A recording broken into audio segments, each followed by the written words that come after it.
Many of us suffer from knee pain, and my guest today is here to discuss surgical and non-surgical options, including a revolutionary muscle-sparing approach to knee replacements. I'm joined again today by Dr. Nikhil Pandhi. He's a board-certified orthopedic surgeon with Franciscan Health. This is the Franciscan Health Doc Pod. I'm Scott Webb. Doctor, it's nice to have you back on the podcast today, and today we're going to talk about knee pain. Last time we talked about hip pain. Today we're talking knee pain. So let's just start there. What are some of the symptoms of knee pain? Besides the fact that, ow, my knee hurts, right? Sure, that's a symptom. But what are the specifics when it comes to the symptoms of knee pain? There can be many symptoms that exist. There's the idea of just walking. You can't walk as far as you used to be able to due to the pain.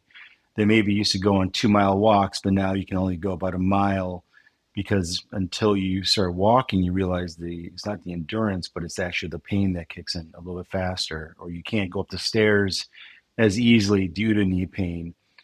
Perhaps you see that your knee swells and it's associated with pain, sitting to standing. So there's a myriad of symptoms that can occur, which are, there's some general symptoms like we just spoke about, and there's also specific ones where it just hurts in one spot of your knee, or when you kneel on your knee. It wasn't hurting before, but now you're noticing over the past few months it's starting to be a little sore, that when you put that consistent pressure on it.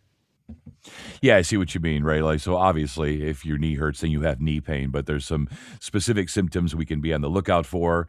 Maybe give us a sense of what are some of the general causes of knee pain? I know mine is osteoarthritis and just being old, but in general, what are the causes of knee pain?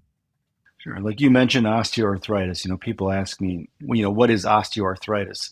Yeah. Think of it as the smooth cartilage on any of your joints, but we're speaking about the knee here specifically, but the smooth cartilage eventually kind of wears away. You lose a little bit of that buoyancy or that cushioning effect in your knee joints. So you lose joint space between your thigh bone, your shin bone, otherwise known as your femur and your tibia.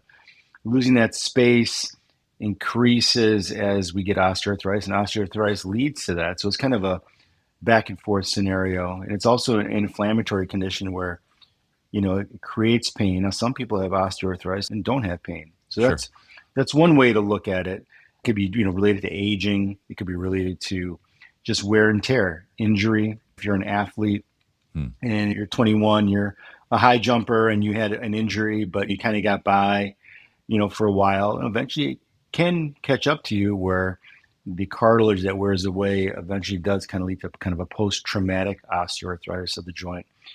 And so these are all things that can lead to knee pain. And increased weight, increased forces on your knee joints. Anytime we gain weight, there were some studies talk about every 5 pounds, you get an increased pressure on your knee. These are real things that you can actually treat and do on your own as well.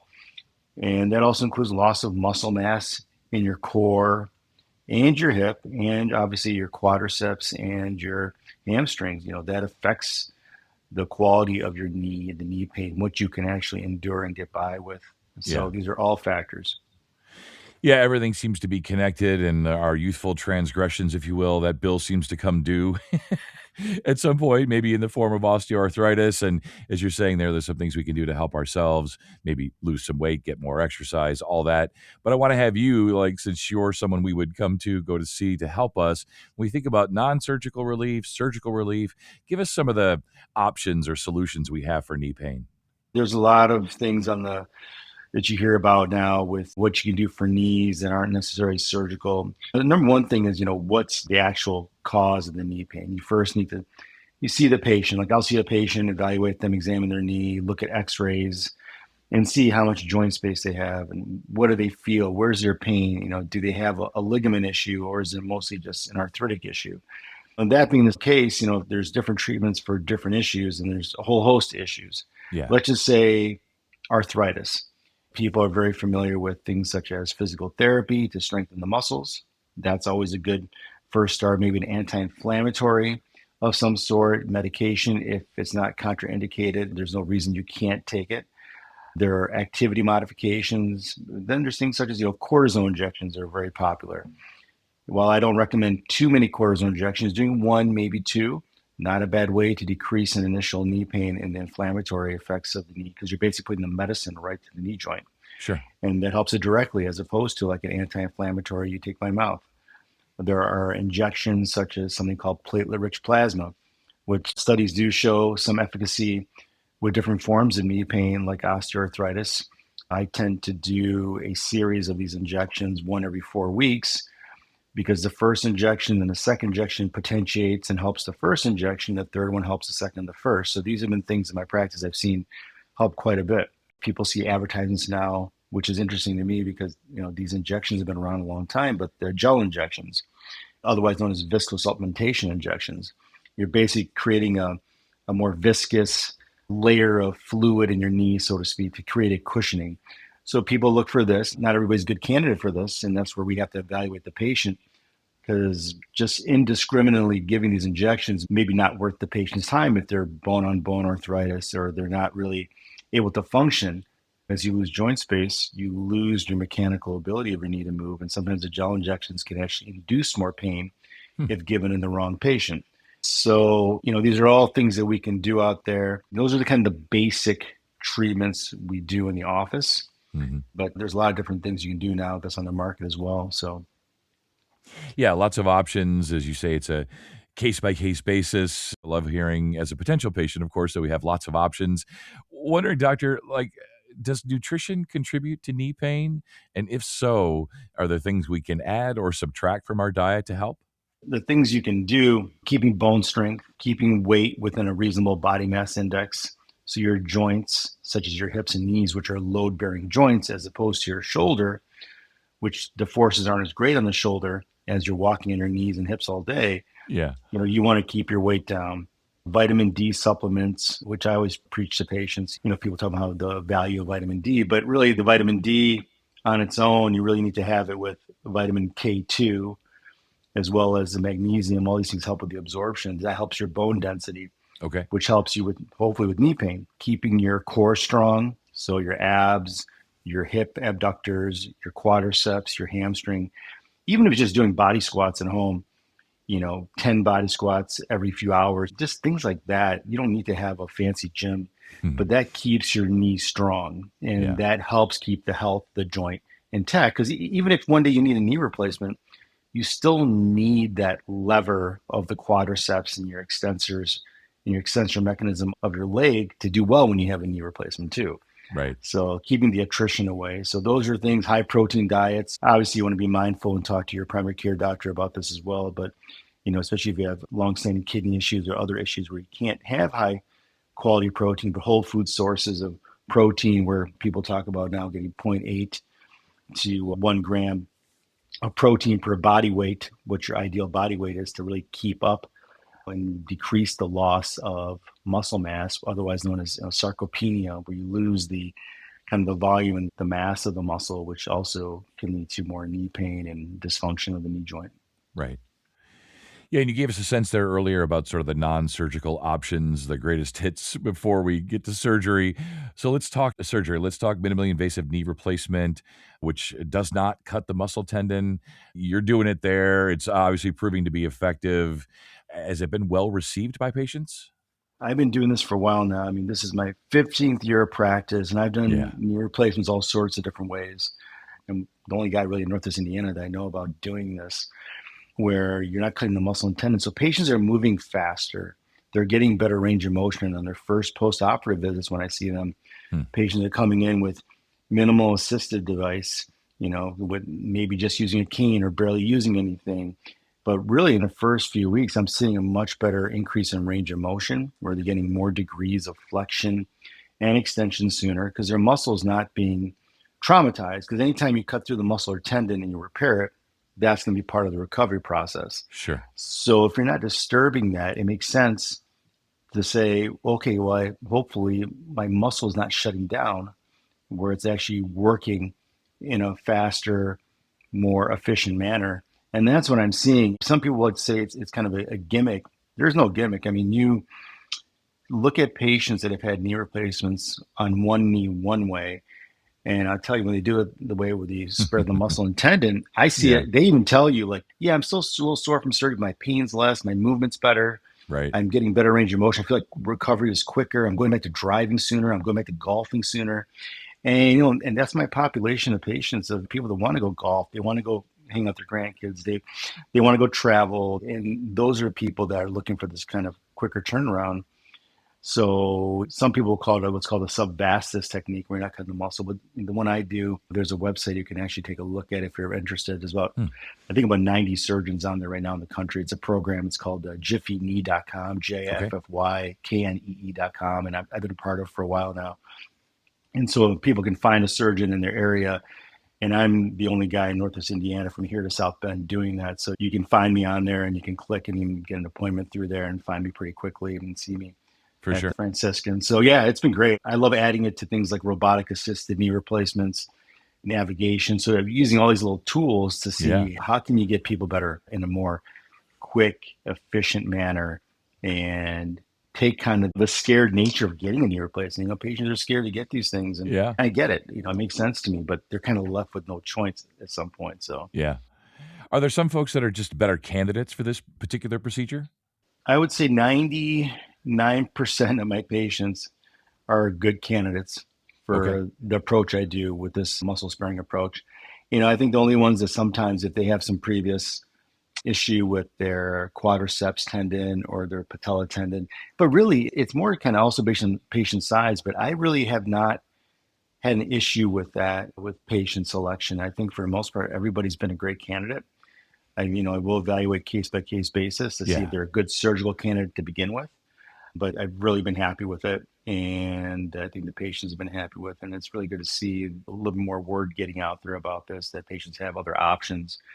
It's a more technically difficult approach to the knee, but I've been doing it for a while, and it's really not difficult in the sense that patients get knee replacements. Probably the implants and everything usually in 30 to 45 minutes.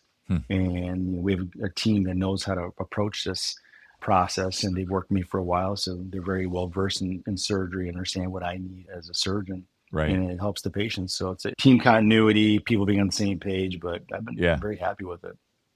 Yeah, and you touched on recovery time. Maybe you could just be a little more specific, like, how much faster is the recovery time with the way you're doing things here? As you said, folks want to get back to whatever it is, golf, pickleball, hanging out with the grandkids. So give us a sense on the recovery time. So the way I look at it, every patient brings their unique set of physiology to the table before surgery. So every patient's different. I tell patients, don't compare yourself to patient A to patient B, you're your own person. Don't worry if this person got better faster, you're going to have your own time frame. And that's important for patients to have some perspective on that if they have been debilitated for a while. But I've had patients go back to driving in 2 to 3 weeks. I've had patients off the cane within 2-3 weeks. And for knees, I say that's a really big achievement. I've noticed, at least on average, the first post-op visit, I usually see patients back at the 2-week mark after surgery. And usually most of these surgeries are outpatient surgeries that go on the same day. Patients come in the office and they already have maybe 15, maybe almost 20 degrees more flexion in their knee than they did with the previous. So they're already getting better range of motion, full extension. And those are the things you really want in the first few weeks, because that's extremely important to avoid things like a stiff knee. Now, some people will still get stiff knees and they're more prone to it, but there's less pain, less need for pain medicine, opioids, and narcotics post-surgery, which is huge. Yeah. And I've noticed that across the board. And patients are getting back to, they'll tell me, yeah, I was in the garden, already the first 2-3 weeks. And I'm like, okay, yeah, I know I wasn't supposed to do it, but I felt good, a little soreness, but I'm doing good. And that's kind of the stuff that patients don't even realize that they're doing sometimes, that lets me know that they're doing better with this technique. And I've been very happy with it. So, I get more and more people asking about it all the time, and it's been great. So yeah. Are there any risks or drawbacks, any downsides to this procedure? There's always a risk for things like infection, very minor risks of things like infection, blood clots, things like that. Okay. It's a little bit more, I say it's a little more technically challenging approach to the knee. But again, it's like anything else. They said this about anterior hip replacements without cutting the muscle, or any technique. Yeah. You have to just do enough of these to be comfortable with it. And, I just happen to be lucky to work with people that I used to do something similar to this in my fellowship. This is just a little bit of a different take on it. So for me, it wasn't really a difficult venture. It was kind of like riding a bike. So yeah, I think those are the basic things. Like any knee replacement, you still have to pay attention to detail. You still have to pay attention to the balancing of the knee when you do the surgery and follow your patients closely. But as a whole, And I can tell you, I've been seeing a lot of patients finding us from out of state, places like Iowa, the west side of Michigan, coming to Indiana for treatment, from Illinois, further south. It's been interesting. People find you, or they have a friend that you had surgery or had this technique, and they are seeking it out. Or maybe they heard a podcast and Oh, I hope so. Yeah. I mean, honestly, podcasts have become now really the new way for people to learn new and innovative techniques. And this is great. You could be in your car, you can listen to this, right? Right. And I'm sure folks are, right? Absolutely. Well, it's always great to have you on and hear about the new, cool, innovative things you're doing. Just give you a chance here at the end. When we think about knee pain and helping folks with knee pain, what's your best pitch? My pitch is, listen, if you have knee pain, the worst thing to do is ignore it. You don't want to ignore it. See somebody who is a professional, like orthopedic surgeon. You hear orthopedic surgeon, it doesn't mean they're going to cut first. You want to come see me. I'm going to get some basic x-rays and I'll talk to you, see how long it's going on for, what treatments have you had already, examine you, and then come with an approach. We don't go right to surgery. There's other things I can do to help you. I'm going to do that. So I think the best thing is knowledge is power. You come in, get evaluated. If you have a good rapport with that surgeon, great. They can tell you. I mean, we're the arthritis experts, and you want to go see those people. Don't be afraid to get evaluated. And then you can decide what you want to do after that. Right. And, you get a consult and you just say, hey, what are my choices? What is this muscle sparing approach that you do? And, you just kind of find out, and then you can do your own homework on it. Right. Just get evaluated. Yeah, I think it's one of those things we just assume that all surgeons are just kind of sitting there with scalpels in their hands, just waiting to. It's changed a lot. It's changed a lot. Yeah, absolutely. I just want to say one thing. Just if your knees aren't working, it's going to affect your overall health. If you can't be active, that is the number one indicator of lack of longevity in many ways. You need to be able to be active, go for walks, enjoy your life. Right. If you can't, that's why we do this. So you have function, less to no pain. We want you to get moving so you can keep your heart healthy, keep your muscles healthy, and have a good existence. You don't need to be suffering. That's right. That's perfect. We'll leave it there for today. I'm sure we'll speak again in the future. Thanks so much. Anytime. Thank you. And for more information, go to franciscanhealth.org and search sports medicine. And if you found this podcast helpful, please share it on your social channels and be sure to check out the full podcast library for additional topics of interest. This is the Franciscan Health Doc Pod. I'm Scott Webb. Stay well, and we'll talk again next time.